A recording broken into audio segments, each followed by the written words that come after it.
au numéro 151, section française, chant d'espérance. L'étape chantelle tout pour t'a dit à l'Éternel, ton amour et ta promesse remplissent mon cœur de foi. Ton amour et ta promesse remplissent mon cœur de quoi? De foi. Si je ne suis que faiblesse, je puis être fort en toi. Si physiquement, nous sommes faiblesses, si émotionnellement, nous sommes faiblesses, parce que quand nous sommes en face à des difficultés, il y a non seulement la crainte, il y a aussi l'effroi. Et mes frères, mes soeurs bien-aimés, sur le plan social, si nous sommes faibles, si sur le plan économique,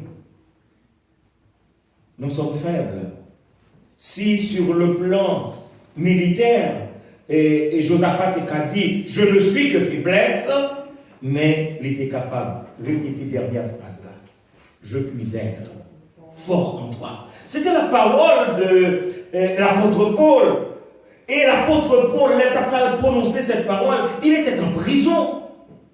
Et monsieur Kral dit, je puis tout par celui qui me fortifie. Comment pouvoir tout alors que l'on est en prison, alors que la situation est difficile, alors que l'apôtre Paul ne se porte pas bien, alors que l'apôtre Paul aurait aimé voir et ses frères et ses sœurs qu'il a laissés dans les autres églises, et surtout l'église de Philippe qu'il venait de planter.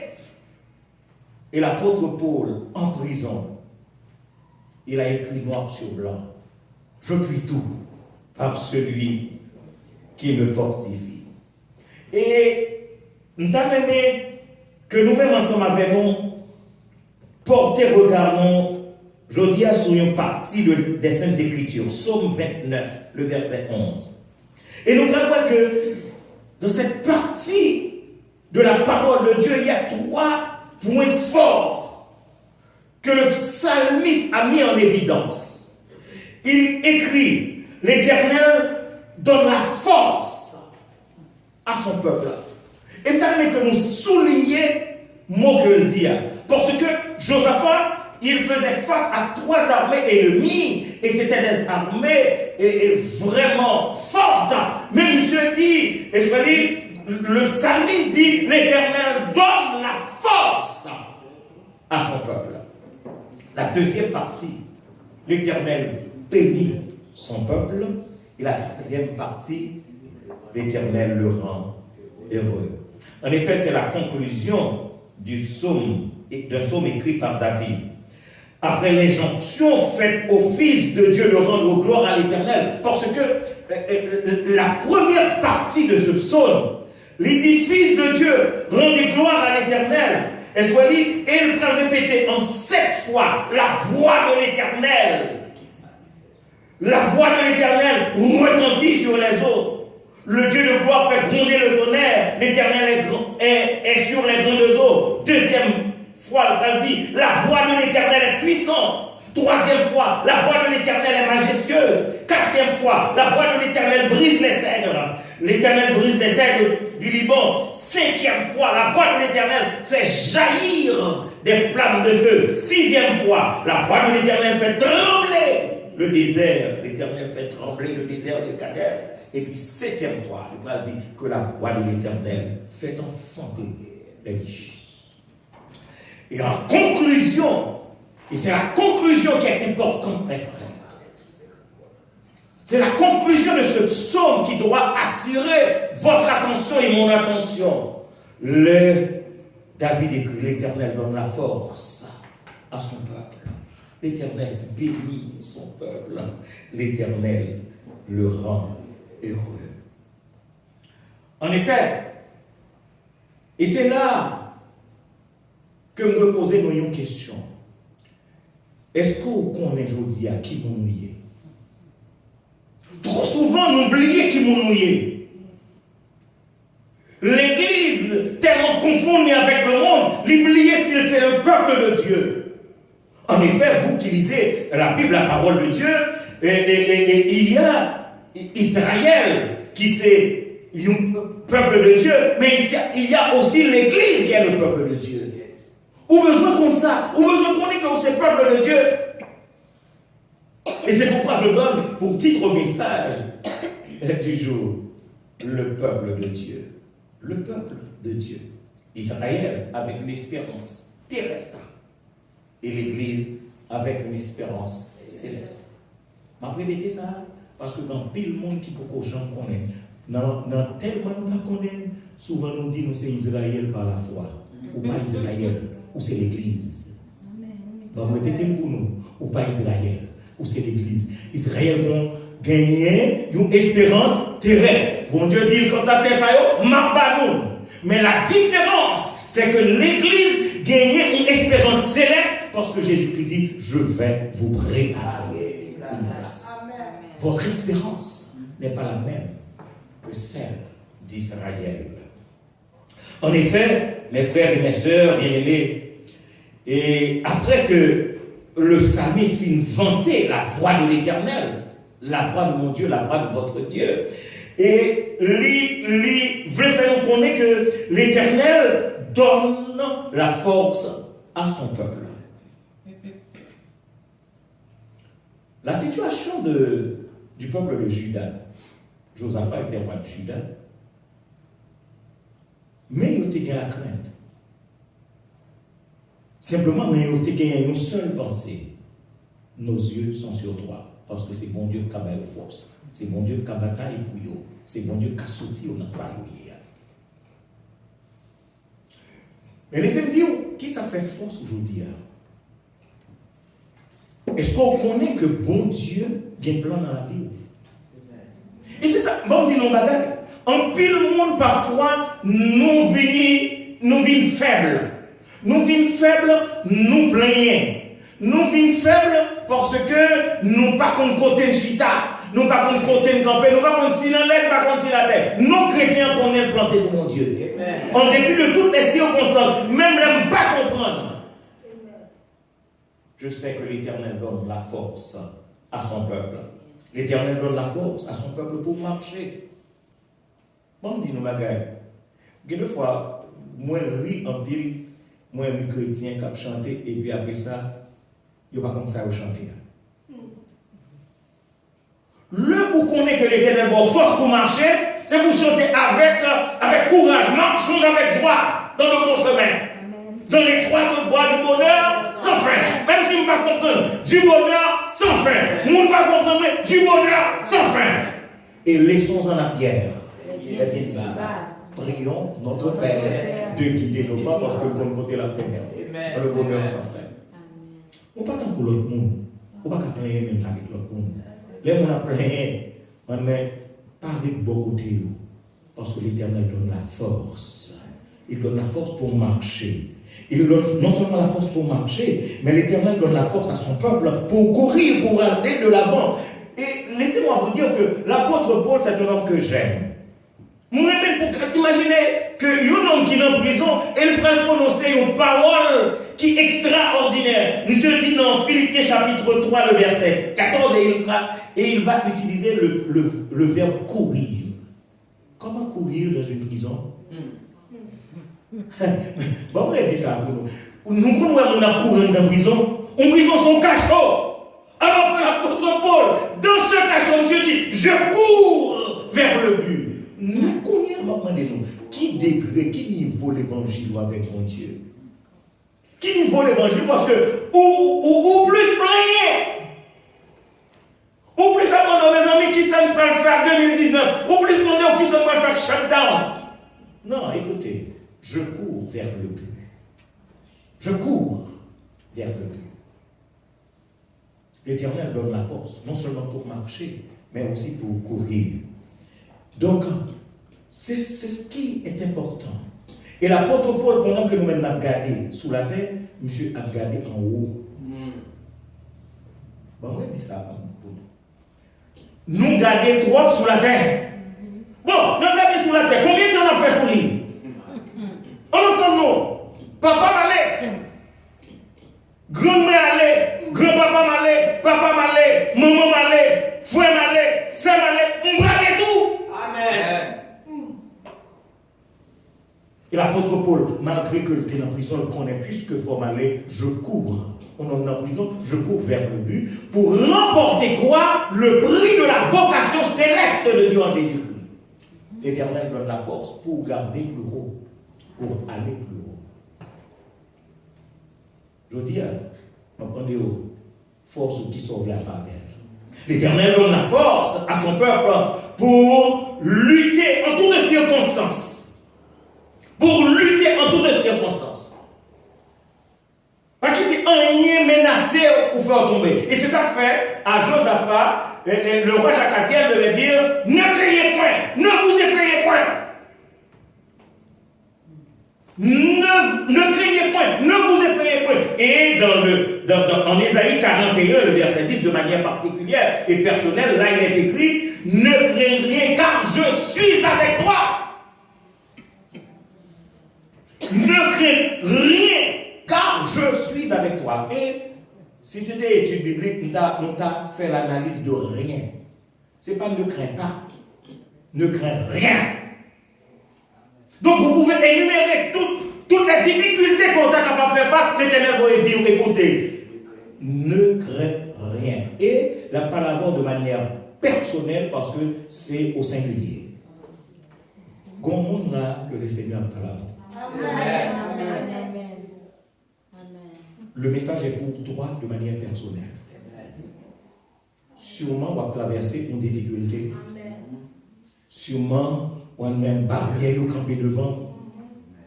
Sûrement, que on va dire qui ça va le faire. Et le Seigneur, avec un sourire, il vous dit à terre, ne crains rien, car je suis avec toi. Et j'aime notre Seigneur qui était Jésus-Christ, qui avant de quitter la terre devait dire à ses disciples, et voici, je suis avec vous tous les jours. Waouh! Si vraiment nous avons confiance, si vraiment nous avons foi dans le Seigneur, on connaît en dépit des difficultés. Le Seigneur pas dit non que pas de problème. Il dit vous aurez des tribulations dans ce monde. Le Seigneur n'est pas un menteur. Il vous dit exactement ce qui va se passer. Vous aurez des tribulations. Mais prenez courage, car j'ai déjà vaincu le monde. Amen. Ne crains rien, car je suis avec toi. Ne promène pas des regards inquiets. Car je suis ton Dieu. Parce que laisse ça pour faire mon Dieu. Bon, l'eau a promené des regards inquiets. Je suis ton Dieu. Car je suis ton Dieu. Et puis l'ajouter, je te fortifie. Je viens à ton secours. Je te soutiens de ma droite, pas n'importe quelle droite, de ma droite triomphante. Parce que Dieu triomphe toujours. Et ça fait le chrétien devait pouvoir chanter triomphant, chantant l'allégresse. Réjouissons-nous devant Dieu. Qu'un chant de louange sans cesse à sa gloire monte en tout lieu. L'Éternel donne la force pour lutter. Samuel devait écrire un tube saint de force pour le combat. C'est un texte que j'aime. Et nous connaissons 2 Samuel 22, verset 40. 2 Samuel 22, verset 40. Dis-nous que bon Dieu fait qu'on va connaître. Pendant qu'on va connaître, on va plein. Je ne vais pas répéter ça. Il y a des bagailles que bon Dieu fait qu'on va connaître. Si bon Dieu pas fait saleté de feuilles, je ne vais pas cacher tout le comme ça. Ou t'es cadavre déjà, ou t'es plié déjà, ou t'es mouru déjà, ou t'es en bas déjà. Amen. Le Seigneur prend défense ou longtemps. Il y a des gens qui attaquent, le Seigneur bataille pour ou même si on n'a pas attaqué. Amen. Laissez-moi vous dire que 2 Samuel 22, verset 40. Qu'est-ce qui est écrit là? Tu me sains de force. Pourquoi? Pour le combat.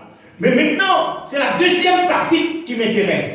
Tu fais plier sous moi. Hey, est-ce que nous là? Amen. Sous moi, c'est pas sur moi. Sous moi. Ça veut dire que il y a des gens qui ont ma pied déjà. Amen. Amen. Il y a des gens qui ont ma pied déjà. Amen. C'est qu'on ne pas connaît. Et si on joue le Seigneur, tu mettez tout le catalogue ça devant lui. Il mettez tout dans le on a dit, oh Seigneur. Ah, je fais plier sous moi. Tu fais plier sous moi mes adversaires. Et c'est pourquoi j'aime les paroles de ce cantique. Luttons, prions, souffrons, nous aurons la victoire. Je reprends ce cantique.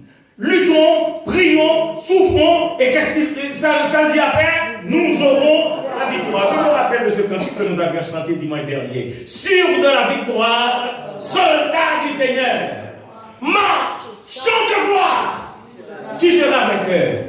Le grand capitaine. J'aime bien ce cantique. Le grand capitaine. Ce n'est pas le capitaine, le grand capitaine qui va devant toi, te la rend comment? Certain. Et puis il doit combat avec toi. Et il y a une partie dans le chant que vous aimez tout, c'est que il dit, déjà pour la battre, son épée à qui ça? À lui. Son épée à qui ça? À lui. Alors il faut traduire la phrase ça pour nous, parce qu'en pile, monde mal traduit. Est-ce que nous comprenons ça? Ça veut dire son épée à lui. Merci, Frère Paul. L'épée a fait c'est clair. C'est le verbe lui au participe passé.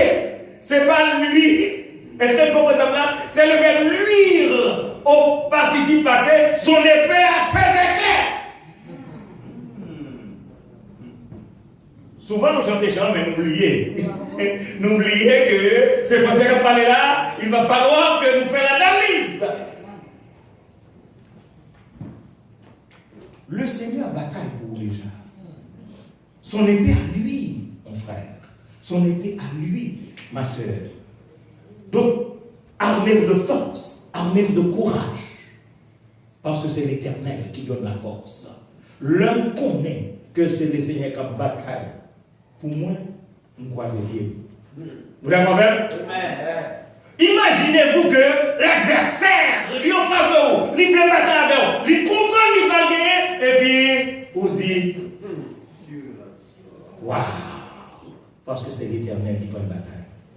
Et c'est ça qui fait que Josaphat devait dire, nous sommes sans force devant cette multitude nombreuse qui s'avance contre nous. Mais nos yeux sont sur toi. L'Éternel donne la force à son peuple. Mais nous connaissons qu'il y a un autre verbe que je voudrais utiliser cet après-midi pour vous dire que l'Éternel donne la force à son peuple pour que ce peuple s'élève. S'élève. Et nous allons demander pour qui ça, le verbe élevé que j'utilise. Bon Dieu, quel est le bagage là? Il fait pour qu'il ait la gloire. Est-ce que nous l'avons vu? Bon Dieu voulait tendre que, parce que quel est le bagage que bon Dieu fait pour vous, il voulait pour le tendre que vous paraît, vous éclatez en louange, vous dit mon âme, bénis l'Éternel, que tout ce qui est en moi, bénisse son Seigneur. Et le fois que le bagage vous dit, c'est où bon Dieu fait pour vous qui font ça. David, c'est parce que le compte ça, mon Dieu est dans la ville qui fait dire ça. Et bon Dieu fait de bagaille dans la ville parce que bon Dieu a besoin que l'Éternel parler. L'homme a parlé pour dire mon âme bénit l'Éternel, que tout ce qui est en moi bénisse son Seigneur. Mon âme bénit l'Éternel et n'oublie aucun de ses bienfaits. C'est bon Dieu prend plaisir dans ça. Il faut élever la voix. Vous devez vous élever pour parler, pour proclamer le bonheur de l'Éternel. L'Éternel donne de la force. Non seulement pour marcher, pour courir, pour lutter, pour s'élever, mais aussi pour sauter de joie. Est-ce que nous songez qu'en acte 3, le boiteux de naissance, on en dit le fait, l'ikata, l'iate, il n'est pas qu'à marcher. Et puis, l'un est rencontré avec les deux disciples, Pierre et Jean. Monsieur dit que nous n'avons pas rien pour nous, mais au nom de Jésus de Nazareth, levez, campez et marchez. Ils ont dit, monsieur, trois bagages. Levez, pas vrai, deuxième nom, campez, troisième nom, mais la Bible dit nous, monsieur, non seulement, ils ont dit le 3, il fait 4. Ils ont dit lever, camper, marcher, et puis la Bible dit nous, il sauter. Et le bagage que le Seigneur fait dans la Bible, c'est sauter pour sauter pour lui. Ça fait me songer pasteur Jamil Georgeon. Il disait, Il y a des bagages qui vont dire c'est japper ou japper. Japper. Et nous comprenons ça veut dire japper. Cela veut dire que vous faites oui pour nous entendre. Parce que l'Éternel donne la force à son peuple. La deuxième partie, c'est que l'Éternel bénit son peuple. Oh, j'aime cette partie. J'aime cette partie. L'Éternel bénit son peuple. Je me souviens une fois, quand je devais prêcher quelque part, je devais terminer par ce cantique. Sauve ton peuple, Seigneur, et bénis ton héritage. Est-ce que nous comprenons ça veut dire? Sauve ton peuple, Seigneur. Et qui ça? Et bénis. Bénis qui est? Ton héritage, parce que nous sommes l'héritage de Dieu. Que ta gloire et ta splendeur soient à jamais sans partage. Conduis-le par ton amour jusqu'au céleste de ces jours. Mes frères, mes soeurs bien-aimés, pourquoi nous comprenons Charolais à chanter? Est-ce que nous vivons chant? Parce que l'auteur qui t'a écrit là, qu'on va qui t'a traversé, mais nous-mêmes qui avons chanté là, qui s'est traversé? Et c'est ça qui fait, nous manquons puissance, nous manquons force, nous manquons courage, parce que nous avons chanté tant que nous avons chanté juste pour faire mélodie passée. Mais l'on a chanté parce que c'est l'Éternel qui donne la force. On l'autre communication, quoi. Bye. L'Éternel bénit son peuple. Nous reconnaissons que l'Éternel bénit Israël. Parce que l'Israël, c'était un trésor pour bon Dieu. Israël, c'est un peuple aimé, un peuple affectionné, le peuple chouchou, le peuple préféré, le peuple précieux aux yeux de Dieu. Et l'Éternel tellement remet Israël parce que c'est un accord avec Abraham. L'Éternel devait dire à ce peuple, Ésaïe 49, verset 16, c'est un texte que l'homme lit, mon petit Jean jaloux. Comment mes lèvres songer espérance céleste? Dit à Israël, il y a un problème à faire. L'Éternel dit à peuple Israël, Ésaïe 49, verset 16, voici, je t'ai gravé sur mes mains. Tes murs sont toujours devant mes yeux. Waouh! Israël, quelle bénédiction! Que l'Éternel a fait une déclaration concernant ce peuple. Israël est choisi par Dieu. Dans Deutéronome 14, verset 2, là il est écrit, car tu es un peuple saint pour l'Éternel ton Dieu. Et l'Éternel ton Dieu t'a choisi pour que tu fusses un peuple qui lui appartient entre tous les peuples qui sont sur la surface de la terre. Israël, waouh! En Deutéronome 18, verset 19, Israël d'après recevoir une promesse formidable de la part de Dieu. Aujourd'hui, l'Éternel t'a fait promettre que tu seras un peuple qui lui appartiendra, comme il te l'a dit, et que tu observeras tous les commandements afin qu'il te donne sur toutes les nations qu'il a créées. Nous là, est-ce qu'on a suivi? L'Éternel dit Israël, dit concernant Israël, afin que l'Éternel te donne sur toutes les nations qu'il a créées la supériorité en gloire. Oh! Les amis, nous comprenons? L'Éternel a décidé la supériorité en qui ça? En gloire. Non seulement en gloire, en renom. Non seulement en renom, en magnificence. Afin que tu sois un peuple saint pour l'Éternel ton Dieu. Élevé au-dessus des nations. Quelle bénédiction avec? En gloire, en renom, en magnificence. Quelle bénédiction! Ah oui, l'Éternel bénit son peuple. L'Éternel bénit son peuple, n'est-ce pas? Alors maintenant, si, en raison de l'alliance que bon Dieu t'a fait avec Abraham, Israël a joui de telles bénédictions. Est-ce que la suivez-moi, s'il vous plaît? Amen. Est-ce que la suivez-moi? Amen. Si en raison de alliance que bon Dieu fait simplement avec un homme, un humain, que Abraham, voilà que Israël a joui de toute bénédiction saillot, aller jusqu'à la gloire, aller jusqu'à la magnificence.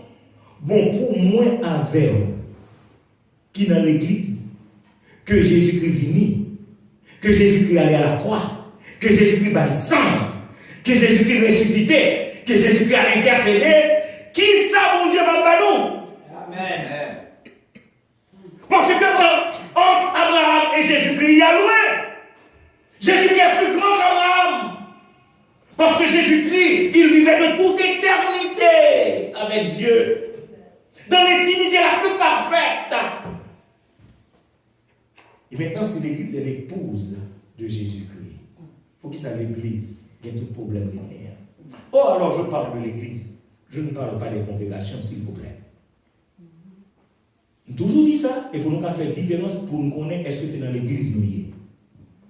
Parce que quand tout le monde qui a marché, nous voyons, il y a pourri tout côté de notre congrégation.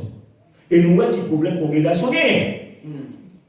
Je veux dire, vous-même, c'est vous connaître, est-ce que c'est dans la congrégation bien, ou bien est-ce que c'est dans l'église. Donc si, à cause d'Abraham, Israël peut jouir de tous ses avantages, de tous ses privilèges, allant jusqu'à la gloire.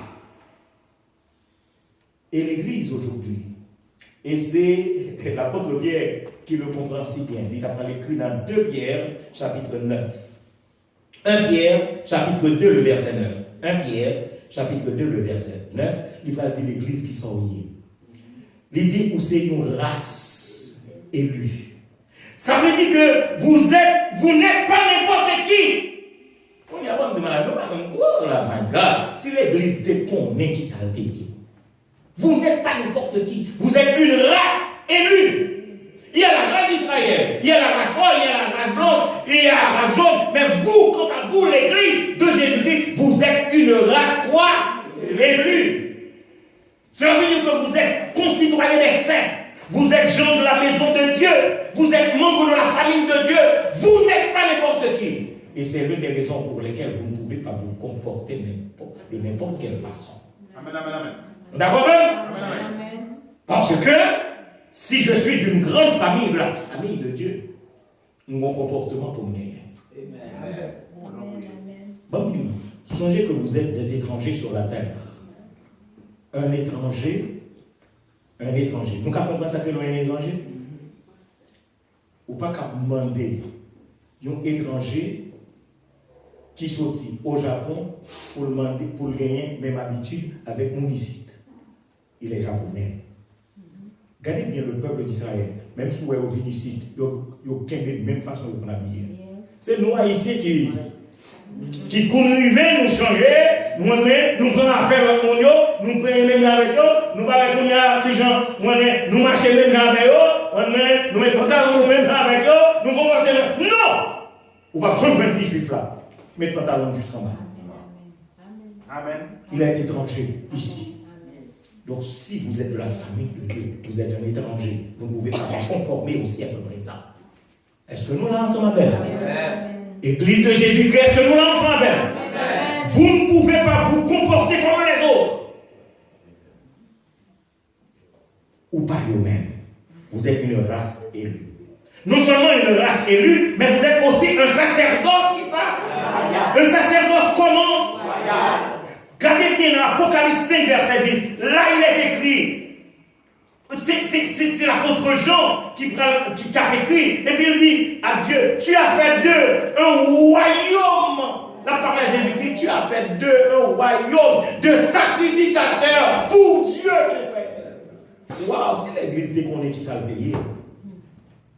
Vous connaissez, ça fait mal. Ça fait mal. On prêcher, on prêcher. Mais l'église, beaucoup de gens prennent forme. L'église, beaucoup de gens prennent forme. Mais si l'autre ne va pas prendre forme, ou même qu'il l'a ajouté en 2019, prend forme. Prends forme. C'est l'église où il est. C'est l'église où il est. Un sacerdoce royal. Non seulement un sacerdoce royal, mais aussi une nation sainte. Pourquoi nation? Oui, d'accord, nous saintes. Nous d'accord que nous sommes des saints puisque nous sommes en Jésus-Christ. Nous d'accord en raison de notre relation avec Jésus-Christ lui-même qui est saint, nous sommes aussi saints. Mais pourquoi parler de nation? C'est parce que, bon dis-nous, Jésus-Christ entend retourner sur la terre pour régner pendant 1000 ans avec sa nation. Sa propre nation, l'Église, la nation de Dieu, la nation de notre Seigneur Jésus-Christ. Et pour l'expliquer. Notre Seigneur Jésus-Christ, dis-nous que le pas en place, n'est-ce pas? Est-ce que nous avons ça? Le film n'est pas en place, la vie nous prend nous pour nous aller ensemble avec. Pour qui ça l'oblige de retourner? Pour venir établir une nouvelle nation. Pourquoi cette nation, une nation sainte? C'est parce que les hommes qui ont dirigé pour Dieu, ils ont dirigé mal. Ce n'est pas tout ça, mon Dieu, qui a la terre. Pour te faire, j'ai fait là. Ils ont détruit la terre.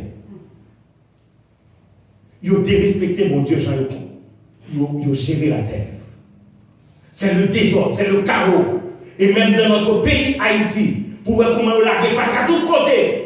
Cela veut dire qu'on n'a aucun respect pour la création de Dieu, pour la terre que Dieu a créée, que Dieu a mise à notre disposition. Nous pas pour diriger, nous haïssons, nous faisons politique. Et même dans l'église, nous faisons politique. À partir de ce moment, Jésus-Christ dit, m'a tourné avec nation pour montrer nous comment il gérer la terre et comment il gérer l'église. Une nation sainte.